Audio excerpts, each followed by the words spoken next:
Hi friends, ಎಲ್ರಿಗೂ ನಮಸ್ಕಾರ. ಬನ್ನಿ, ಇವತ್ತು ನಾವು 8ನೇ ತರಗತಿ 2ನೇ ಅಧ್ಯಾಯ ಭರತ ವರ್ಷ, ಭಾರತದ ಭೌಗೋಳಿಕ ಲಕ್ಷಣಗಳು ಮತ್ತು ಪ್ರಾಗೈತಿಹಾಸಿಕ ಕಾಲದ ಬಗ್ಗೆ ತಿಳ್ಕೊಳ್ಳೋಣ. ಇದು 2024ನೇ ಪರೀಕ್ಷಿತ ಪಠ್ಯಪುಸ್ತಕವನ್ನು ಒಳಗೊಂಡಂತೆ ನೋಟ್ಸ್ಗಳನ್ನು ಮಾಡಿರ್ತೇನೆ. ಇಲ್ಲಿ ಪರೀಕ್ಷೆಗೆ ಎಷ್ಟು ಇಂಪಾರ್ಟೆಂಟೋ ಅದನ್ನು ಮಾತ್ರ ನಾನು ತಿಳಿಸ್ತಾ ಹೋಗ್ತಾ ಇದ್ದೀನಿ. ಇಲ್ಲಿ ಎಷ್ಟು ಪರೀಕ್ಷೆಗೆ ಬೇಕಾಗುತ್ತೋ ಅದನ್ನು ಮಾತ್ರ ತಿಳಿಸ್ಕೊಡ್ತಾ ಹೋಗ್ತೀನಿ. ಸುಮ್ಮನೆ ಇಡೀ ಬುಕ್ಕನ್ನೇ ಓದ್ಕೊಂಡು ಹೋಗಲ್ಲ. ನಾನು ಯಾವ್ದ್ಯಾವ್ದು ಇಂಪಾರ್ಟೆಂಟ್ ಅಂತ ಅನಿಸುತ್ತೋ ಅದನ್ನು ಮಾತ್ರ ನೋಟ್ಸ್ ಮಾಡ್ಕೊಂಡಿದ್ದೀನಿ. ನೀವು ಕೂಡ ಯಾರಾದರೂ ಇಷ್ಟ ಇದ್ದರೆ ನೋಟ್ಸ್ ಮಾಡ್ಕೊಳ್ಳಿ. ಭಾರತವು ಯಾವ ದೇಶಗಳೊಂದಿಗೆ ತನ್ನ ಭೂಗಡಿಯನ್ನು ಹೊಂದಿದೆ? ನೋಡಿ, ಇಲ್ಲಿ ಇಂಪಾರ್ಟೆಂಟ್ ಆಗುತ್ತೆ. ಭಾರತವು ಯಾವ ದೇಶಗಳೊಂದಿಗೆ ತನ್ನ ಭೂಗಡಿಯನ್ನು ಹೊಂದಿದೆ? ಮತ್ತು ಇದ್ರ ಮೇಲೆ ಇನ್ನೂ ಒಂದು ಕ್ವಶನ್ ರೈಸ್ ಆಗುತ್ತೆ. ಭಾರತವು ಒಟ್ಟು ಎಷ್ಟು ದೇಶಗಳೊಂದಿಗೆ ತನ್ನ ಭೂಗಡಿಯನ್ನು ಹೊಂದಿದೆ ಅಂತಂದರೆ, ಒಟ್ಟು 7 ದೇಶಗಳೊಂದಿಗೆ ತನ್ನ ಭೂಗಡಿಯನ್ನು ಹೊಂದಿದೆ. ಅದು ಯಾವುದ್ಯಾವುದು ಅಂತಂದರೆ ಪಾಕಿಸ್ತಾನ, ಆಫ್ಘಾನಿಸ್ತಾನ, ಚೀನಾ, ನೇಪಾಳ, ಭೂತಾನ್, ಬಾಂಗ್ಲಾ ಮತ್ತು ಮಯನ್ಮಾರ್. ಈ ಒಟ್ಟು 7 ದೇಶಗಳೊಂದಿಗೆ ಭಾರತವು ತನ್ನ ಭೂಗಡಿಯನ್ನು ಹೊಂದಿದೆ. ನೆಕ್ಸ್ಟ್ 2ನೇ ಕ್ವಶನನ್ನು ನೋಡೋದಾದರೆ,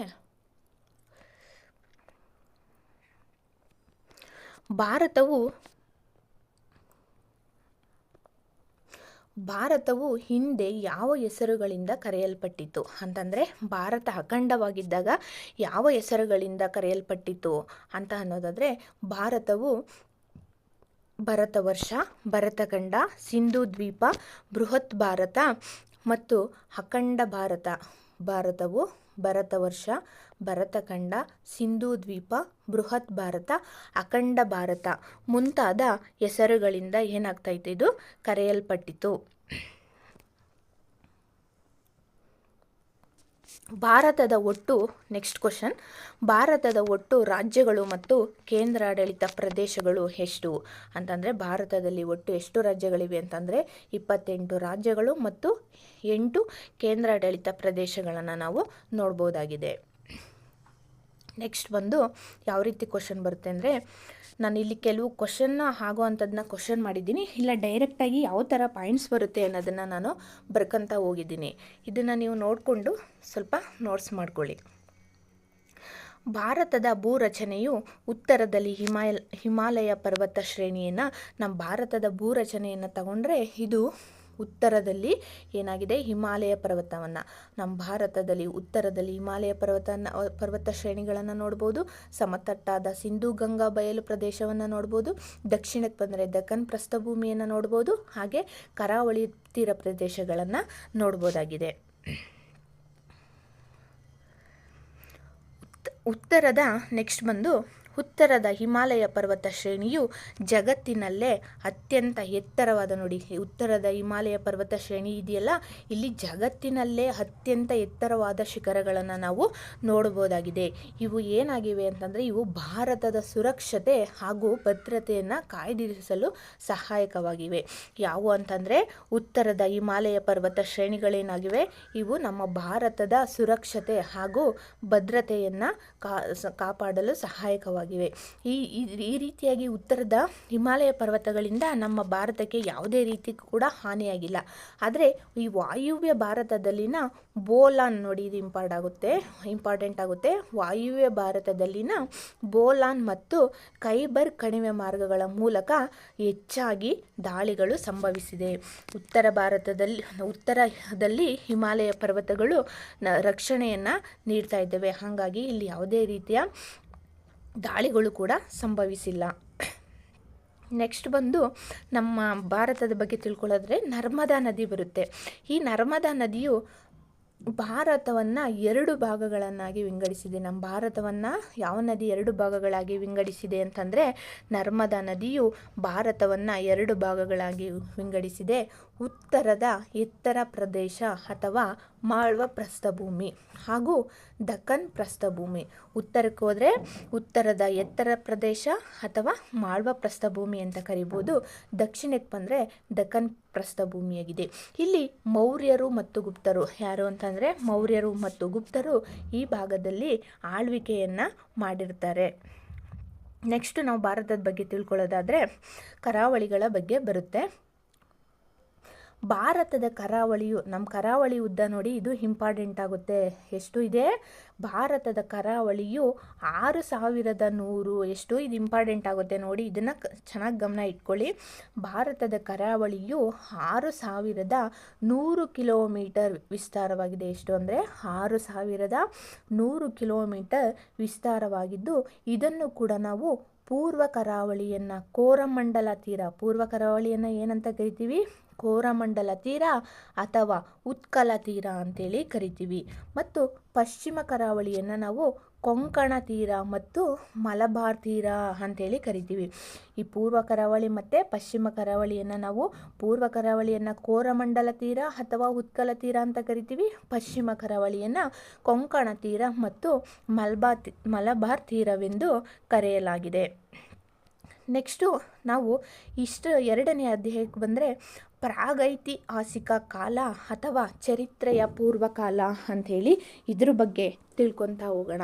ಪ್ರಾಗೈತಿಹಾಸಿಕ ಕಾಲ ಅಂತ ಅಂದರೆ ಏನು, ಚರಿತ್ರೆಯ ಪೂರ್ವಕಾಲ ಅಂತಂದರೆ ಏನು ಅನ್ನೋದ್ರ ಬಗ್ಗೆ ತಿಳ್ಕೊಳ್ಳೋಣ. ಪ್ರಾಗೈತಿಹಾಸಿಕ ಕಾಲ ಅಂತಂದರೆ ಈ ಮಾನವನು ಲೇಖನ ಕಲೆಯನ್ನು ಕಂಡುಹಿಡಿಯುವುದಕ್ಕೆ ಮೊದಲಿನ ಕಾಲವನ್ನು ಪ್ರಾಗೈತಿಹಾಸಿಕ ಕಾಲ, ನೋಡಿ ಇದು ಇಂಪಾರ್ಟೆಂಟ್ ಆಗುತ್ತೆ. ಏನು?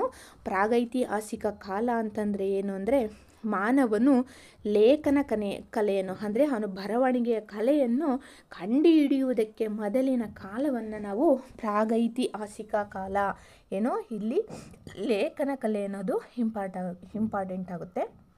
ಮಾನವನು ಲೇಖನ ಕಲೆಯನ್ನು ಕಂಡುಹಿಡಿಯುವುದಕ್ಕೆ ಮೊದಲಿನ ಕಾಲವನ್ನು ಪ್ರಾಗೈತಿಹಾಸಿಕ ಕಾಲ ಅಂತೇಳಿ ಕರಿತೇವೆ. ಈ ಕಾಲಘಟ್ಟದಲ್ಲಿ, ಈ ಪ್ರಾಗೈತಿಹಾಸಿಕ ಕಾಲದಲ್ಲಿ ಏನಾಗಿದೆ, ಈ ಕಾಲಘಟ್ಟದಲ್ಲಿ ಭಾಷೆಯ ಬೆಳವಣಿಗೆ ಹಾಗೂ ಲಿಪಿಯ ಬಳಕೆಯ ಬಗ್ಗೆ ಆಧಾರಗಳು ಸಿಗದೇ ಇರುವುದರಿಂದ ಇದನ್ನು ಚರಿತ್ರೆಯ ಪೂರ್ವಕಾಲ ಎನ್ನುವರು. ಏನು ಹೇಳಿ? ಈ ಕಾಲಘಟ್ಟದಲ್ಲಿ ಅಂತಂದರೆ ಪ್ರಾಗೈತಿಹಾಸಿಕ ಕಾಲದಲ್ಲಿ ಭಾಷೆಯ ಬೆಳವಣಿಗೆ ಹಾಗೂ ಲಿಪಿ ಬಗ್ಗೆ ಯಾವುದೇ ರೀತಿಯ ಆಧಾರಗಳು ಸಿಗದೇ ಇರೋದರಿಂದ ಇದನ್ನು ನಾವು ಚರಿತ್ರೆಯ ಪೂರ್ವಕಾಲ ಅಂಥೇಳಿ ಇದನ್ನು ನಾವು ಕರಿಬಹುದಾಗಿದೆ.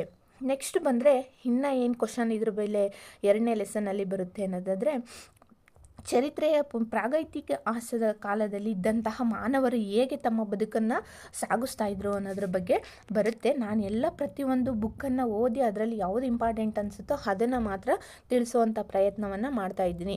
ಇಡೀ ಬುಕ್ಕನ್ನೇ ಓದ್ಕೊಳ್ಳೋ ಬದಲು ಈ ಥರ ಇಂಪಾರ್ಟೆಂಟ್ ಪಾಯಿಂಟ್ಸ್ ಇದೆ ಅನ್ನೋದನ್ನು ಓದ್ಕೊಂಡು ಹೋದರೆ ಸ್ವಲ್ಪ ನಿಮಗೂ ಕೂಡ ಈಸಿ ಆಗುತ್ತೆ. ಬೇಟೆ ಮತ್ತು ಆಹಾರ ಸಂಗ್ರಹಣೆ ಮಾಡಿ ಬದುಕನ್ನು ಸಾಗಿಸುತ್ತಿದ್ದ ಮನುಷ್ಯನ ಕುರುಹುಗಳು ಭಾರತದಲ್ಲಿ ಬೆಂಬೆಟ್ಕಾ, ಹುಣಸಗಿ, ಕರ್ನೂಲ್ ಪ್ರದೇಶಗಳಲ್ಲಿ ದೊರೆತಿವೆ. ನೋಡಿ, ಇದ್ರ ಮೇಲೂ ಕೂಡ ಒಂದು ಕ್ವಶನ್ ಆಗ್ಬೋದು. ಭಾರತದಲ್ಲಿ ಮನುಷ್ಯನ ಬೇಟೆ ಮತ್ತು ಆಹಾರ ಸಂಗ್ರಹಣೆ ಮಾಡಿ ಬದುಕನ್ನು ಸಾಗಿಸುತ್ತಿದ್ದ ಮನುಷ್ಯನ ಕುರುಹುಗಳು ಎಲ್ಲಿ ದೊರೆತಿವೆ ಅಂತ ಹೇಳಿ ಕ್ವಶನ್ನು ಕೂಡ ಆಗ್ಬೋದು. ಅದಕ್ಕೆ ನಾವು ಏನಂತ ಆನ್ಸರ್ನ ಮಾಡಬೇಕು, ಭಾರತದಲ್ಲಿ ಎಲ್ಲೆಲ್ಲಿ ಸಿಕ್ಕಿದೆ ಅಂತಂದರೆ ಬೆಂಬೆಟ್ಕಾ, ಹುಣಸಗಿ ಮತ್ತು ಕರ್ನೂಲ್ ಪ್ರದೇಶಗಳಲ್ಲಿ ದೊರೆತಿದೆ.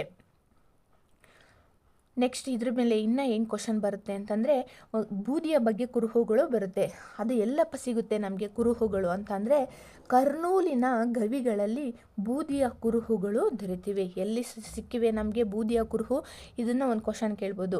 ಡ್ಯಾಶ್ ಗವಿಗಳಲ್ಲಿ ಬೂದಿಯ ಕುರುಹುಗಳು ದೊರೆತಿವೆ ಅಂತ ಹೇಳ್ಬಿಟ್ಟು. ಯಾವ ಗವಿಗಳಲ್ಲಿ ಬೂದಿಯ ಕುರುಹುಗಳು ಹಿಂದಿನ ಕಾಲದಲ್ಲಿ ಸಿಕ್ಕಿದೆ ಅಂತಂದರೆ ಕರ್ನೂಲಿನ ಗುಹೆಗಳಲ್ಲಿ ನಮಗೆ ಬೂದಿಯ ಕುರುಹುಗಳು ಸಿಕ್ಕಿವೆ. ಹಾಗೆ ನೆಕ್ಸ್ಟು ಈ ಶಿಲಾಯುಗದ ಮಾನವರು ಎಲ್ಲಿ ವಾಸವಾಗಿದ್ದರು ಅಂತಂದರೆ, ಈ ಶಿಲಾಯುಗದ ಮಾನವರು ವಾಸವಾಗಿದ್ದ ಗುಹೆಗಳಲ್ಲಿ ಯಾವ ಚಿತ್ರವನ್ನು ನಾವು ನೋಡ್ಬೋದು ಅನ್ನೋದಾದರೆ ಕಾಡು ಮೃಗ, ಬೇಟೆಯ ಚಿತ್ರಗಳು. ಈ ಶಿಲಾಯುಗದ ಮಾನವರು ವಾಸ ಮಾಡ್ತಕ್ಕಂತಹ ಗುಹೆಗಳಲ್ಲಿ ನಾವು ಕಾಡು ಮೃಗ ಮತ್ತು ಬೇಟೆಯ ಚಿತ್ರಗಳು ದೊರೆತಿದ್ದು ಅವು ಎಲ್ಲೆಲ್ಲಿ ಸಿಕ್ಕಿದೆ ಅಂತಂದರೆ ಮಧ್ಯಪ್ರದೇಶ, ಉತ್ತರ ಪ್ರದೇಶ ಮತ್ತು ಕರ್ನಾಟಕದ ಕೆಲವು ಗುಹೆಗಳಲ್ಲಿ ಇದನ್ನು ನಾವು ಕಾಣಬಹುದಾಗಿದೆ. ಎಲ್ಲಿ ಅಂತಂದರೆ ಈ ಶಿಲಾಯುಗದ ಮಾನವರು ವಾಸವಾಗಿದ್ದಂತಹ ಗುಹೆಗಳಲ್ಲಿ ಕಾಡು ಮೃಗ ಮತ್ತು ಬೇಟೆಯ ಚಿತ್ರಗಳು ದೊರೆತಿದ್ದು ಅವು ಎಲ್ಲೆಲ್ಲಿ ಸಿಕ್ಕಿದೆ ನೋಡಿ, ಇದು ಇಂಪಾರ್ಟೆಂಟ್ ಆಗುತ್ತೆ. ಮಧ್ಯಪ್ರದೇಶ, ಉತ್ತರ ಪ್ರದೇಶ ಮತ್ತು ಕರ್ನಾಟಕದ ಮಧ್ಯಪ್ರದೇಶ, ಉತ್ತರ ಪ್ರದೇಶ ಮತ್ತು ಕರ್ನಾಟಕದ ಕೆಲವು ಗುಹೆಗಳಲ್ಲಿ ಇದನ್ನು ಕಾಣ್ಬೋದಾಗಿದೆ. ಇದ್ರ ಮೇಲೇನೂ ಕೂಡ ನಿಮಗೆ ಕ್ವಶನ್ ಆಗ್ಬೋದು. ಅದರಿಂದ ನನಗೆ ಏನೇನು ಇಂಪಾರ್ಟೆಂಟ್ ಅಂತ ಅನಿಸಿದೆಯೋ ಅದನ್ನು ಮಾತ್ರ ನಿಮಗೆ ತಿಳಿಸ್ಕೊಡ್ತಾ ಹೋಗ್ತಾ ಇದ್ದೀನಿ.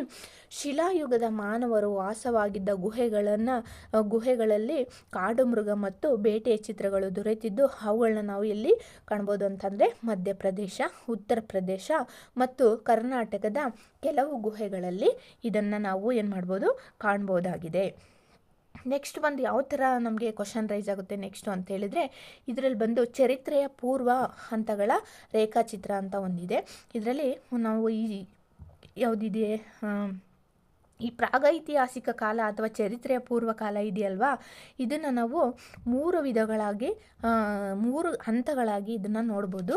ಮೊದಲನೇದು ಬಂದು ಹಳೆ ಶಿಲಾಯುಗ, ಮಧ್ಯ ಶಿಲಾಯುಗ, ನವಶಿಲಾಯುಗ. ಇದನ್ನು ನಾವು 3 ಕಾಲಘಟ್ಟಗಳಲ್ಲಿ ತಿಳ್ಕೊಬೋದಾಗಿದೆ. ಯಾವ್ಯಾವ ಶಿಲಾಯುಗ ಅಂತಂದರೆ ಹಳೆಯ ಶಿಲಾಯುಗ, ಮಧ್ಯ ಶಿಲಾಯುಗ ಮತ್ತು ನವಶಿಲಾಯುಗ. ಈ ಹಳೆ ಶಿಲಾಯುಗವನ್ನು ತಗೊಂಡ್ರೆ ಇದರಲ್ಲಿ ಮತ್ತೆ ಏನಾಗಿದೆ, 3 ಭಾಗಗಳನ್ನು ನಾವು ನೋಡ್ಬೋದಾಗಿದೆ. ಮೊದಲನೇದು ಆದಿ ಹಳೆ ಶಿಲಾಯುಗ, ಮಧ್ಯ ಹಳೆ ಶಿಲಾಯುಗ ಮತ್ತು ಅಂತ್ಯ ಹಳೆ ಶಿಲಾಯುಗ. ಇದರ ಕಾಲಘಟ್ಟಗಳ ಬಗ್ಗೆ ಈಗ ತಿಳ್ಕೊತಾ ಹೋಗೋಣ.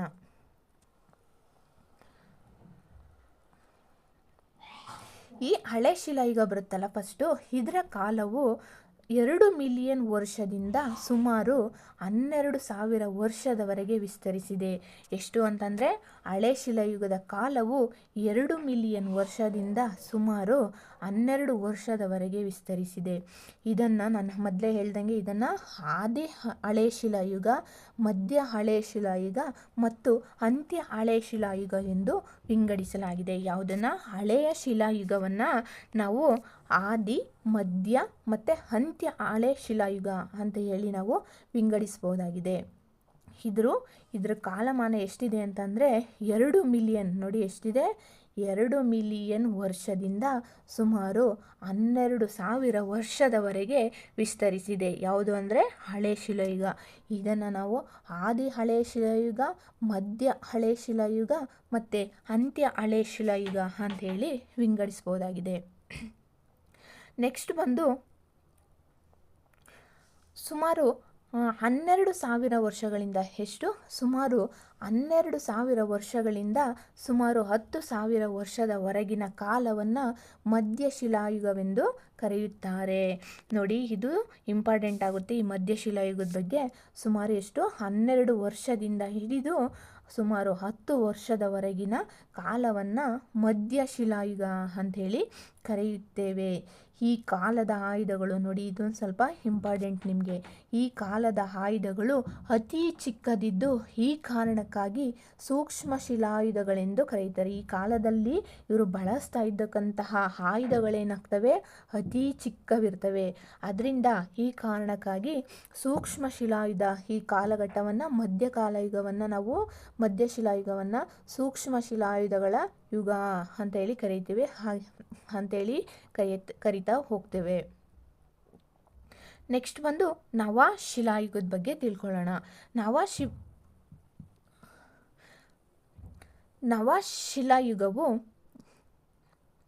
ಈ ನವಶಿಲಾಯುಗವು 10 ವರ್ಷಗಳ ನಂತರದ್ದಾಗಿದೆ. ಎಷ್ಟು ವರ್ಷಗಳ ನಂತರದ್ದಾಗಿದೆ?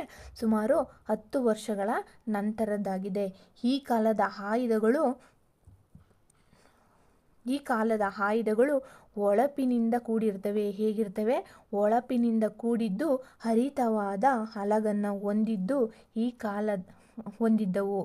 ಏನಾಗಿರ್ತವೆ ಇವು? ಹೊಳಪಿನಿಂದ ಕೂಡಿರ್ತವೆ, ಹರಿತವಾದ ಹಗಲನ್ನು ಹೊಂದಿರ್ತವೆ. ಈ ಕಾಲದ ಮನುಷ್ಯ ಬಟ್ಟೆ ನೇಯುವುದನ್ನು ಸಹ ಕಲ್ತಿರ್ತಾನೆ.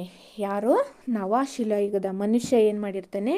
ಬಟ್ಟೆ ನೇಯುವುದನ್ನು ಸಹ ಕಲ್ತಿರ್ತಾನೆ. ಈಗ ನಾವು ಇಲ್ಲಿ ನೋಡ್ತಾ ಹೋಗ್ಬೋದು. ಇದನ್ನು ಸ್ವಲ್ಪ ನೆನ್ಪಿಟ್ಕೊಳ್ಳಿ. ಚರಿತ್ರೆಯ ಪೂರ್ವ ಹಂತಗಳ ರೇಖಾಚಿತ್ರವನ್ನು ತಗೊಂಡ್ರೆ ಹಳೆ ಶಿಲಾಯುಗ, ಮಧ್ಯ ಶಿಲಾಯುಗ ಮತ್ತು ನವಶಿಲಾಯುಗ ಅಂತೇಳಿ ಕರಿಬೋದು. ಹಳೆ ಶಿಲಾಯುಗ, ಮಧ್ಯ ಶಿಲಾಯುಗ ಮತ್ತು ನವಶಿಲಾಯುಗ. ಈ ಹಳೆಯ ಶಿಲಾಯುಗಕ್ಕೆ ಬಂದರೆ ಇದರಲ್ಲಿ ಮೂರು ವಿಧಗಳನ್ನು ನೋಡ್ಬೋದು. ಆದಿ ಹಳೆಯ ಶಿಲಾಯುಗ, ಮಧ್ಯ ಹಳೆಯ ಶಿಲಾಯುಗ, ಅಂತ್ಯ ಹಳೆಯ ಶಿಲಾಯುಗ. ಈ ಹಳೆಯ ಶಿಲಾಯುಗದ ಕಾಲವು ಸುಮಾರು 2 ಮಿಲಿಯನ್ ವರ್ಷಗಳಿಂದ 12,000 ವರ್ಷದವರೆಗೆ ಬರುತ್ತೆ. ಮಧ್ಯ ಶಿಲಾಯುಗ 12,000 ವರ್ಷಗಳ ನಂತರದಾಗಿರುತ್ತೆ. ಈ ನವಶಿಲಾಯುಗ 10,000 ವರ್ಷಗಳ ನಂತರದಾಗಿರುತ್ತೆ. ಇದಿಷ್ಟು ಇವತ್ತಿನ ಕ್ಲಾಸಸ್ ಆಗಿರುತ್ತೆ. ಇದೇ ಥರ ಏನಾದರೂ ನಿಮಗೆ ನಾನು ಮಾಡೋ ಕ್ಲಾಸಸ್ ಇಷ್ಟ ಆಗಿದ್ದರೆ ನನಗೆ ಕಮೆಂಟ್ಸ್ ಮೂಲಕ ತಿಳಿಸ್ಕೊಡಿ. ಹಾಗೆ ನನ್ನ ಚಾನಲ್ನ ಲೈಕ್ ಮಾಡಿ, ಶೇರ್ ಮಾಡಿ, ಸಬ್ಸ್ಕ್ರೈಬ್ ಮಾಡಿ. Thank you all.